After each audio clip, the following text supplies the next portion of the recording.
మా ఇంట్లో బచ్చలి కూర చెట్టు ఉందండి. ఇవాళ బచ్చలి కూర పప్పు వండుతున్నాను చూడండి. ఇవాళ నేను మసూరు దాలండి, ఇది 1 గంట నానబెట్టాను. తర్వాత దాంట్లో నేనే బచ్చలి కూర వేస్తున్నానండి. బచ్చలి కూర టమాటా వేస్తున్నాను. ఇవాళ బచ్చలి కూర టమాటా పప్పు వండుదాం. బచ్చలి కూర చాలా కంటికి మంచిదండి. క్యాట్రాక్ ఉన్న వాళ్ళకి, చత్వారం ఉన్న వాళ్ళు కూడా చాలా బాగా పనిచేస్తుంది. చాలా ఆరోగ్యమైన కూర అండి ఇది. కారం ఎంత అండి, పసుపు, చింతపండు, ఇంతేనండి. ఇది ప్రొఫెసర్ ఇంకేం లేదండి. మూత పెడదాం, 4 విజిల్లో ఉడికిపోతుంది. టమాటా పప్పు రెడీ అయిపోయిందండి. తాలింపు పెడదాం. ముందుగా నూనె వేసాను, తాలింపు గింజలు,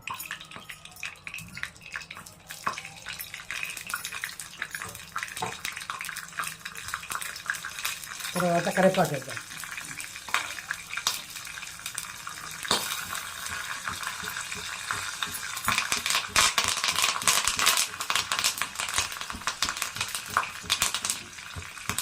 కొంచెం ఇంగువ వేద్దాం. పప్పు చాలా బాగుంటుందండి. ఇలాగే చేసుకోండి మీరు కూడా.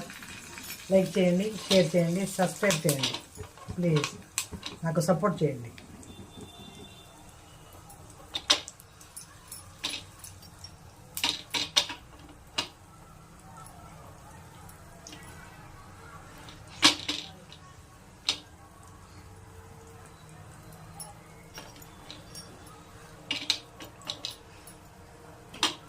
ఓకే అండి, తాలింపు వేసాను.